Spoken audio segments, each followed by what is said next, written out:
थी। एक दिन वो नमाज पढ़ रहा था कि उसके कानों में रोने, चीखने, बिलखने की आवाज़ें आने लगी। दौड़ता हुआ, भागता हुआ नमाज से फरागत करने के बाद गया। हकीम भी रो रहा था, हकीम की बेटी भी रो रही थी, उसकी माँ भी रो रही थी, उसका पूरा घर रो रहा था। बड़ी तेजी के साथ रो रहे थे, सिसकियाँ भर भर के रो रहे थे।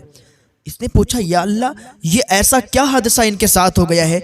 ऐसी कौन सी बात हो गई है कि ये सारे के सारे लोग रो रहे हैं? कोई बात तो मालूम नहीं चल रही है, अभी तो कुछ नहीं था, अभी ये क्यों रोने लगे? हकीम का हाथ पकड़ा, किनारे पर ले गए। हकीम साहब, क्या बात है, क्यों रो रहे हो आप लोग, और इतनी तेजी के साथ? क्या कोई बात हो गई? आप मुझे बता सकते हैं?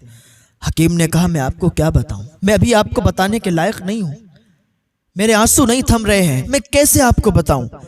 वो नौजवान कहने लगा, हकीम साहब, अगर आप बताएंगे नहीं मैं भी परेशान होऊंगा। मुझे क्या मालूम कि क्या हुआ, आप लोग क्यों रो रहे हैं, लेकिन आपको तो बताना पड़ेगा कि आप लोग क्यों रो रहे हो। हकीम उसको बाहर ले गए।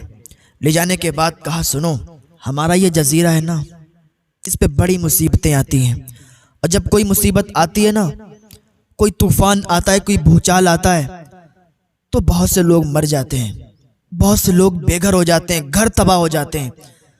तो एक जादूगर था, जादूगर से हम सब ने बात की, हमारे राजा ने बात की, तो जादूगर ने बताया कि इसके आसपास एक बहुत बड़ा देव रहता है, बहुत बड़ा देव है, बहुत खतरनाक देव है, और वो आप लोगों को तकलीफ पहुंचाता है। तो राजा ने जादूगर से पूछा, क्या यह बला टल सकती है?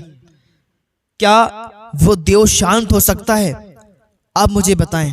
तो जादूगर ने कहा, हाँ, वो एक चीज से शांत हो सकता है, एक चीज से वो इत्मीनान हासिल कर सकता है और आप लोगों को तकलीफ नहीं पहुंचाएगा। जादूगर ने इतना कहा तो राजा ने कहा, बताओ। तो जादूगर ने कहा, वादा करो, अगर तुम वादा करोगे तो मैं आपको बताऊंगा। जादूगर ने कहा, इस जजीरे के चारों तरफ 40 मंदिर बनवा दो, और वो मंदिर बनवाने के बाद हर 4 महीने के बाद नई दोशीज़ा को तैयार करो, उसको दुल्हन की तरह सजाओ और मंदिर के अंदर छोड़ दो। वो देव उसकी भेंट ले लेगा, तुम लोग नई दोशीज़ा को तैयार करोगे, उसे दुल्हन के कपड़े पहनाओगे, जब मंदिर के अंदर भेजोगे तो उसकी भेंट हो जाएगी, और उसको वो देव मार डालेगा और वो शांत हो जाएगा, शांति हासिल कर लेगा। राजा ने ये वादा कर लिया उससे, कहा ठीक है, ऐसा हम लोग करेंगे।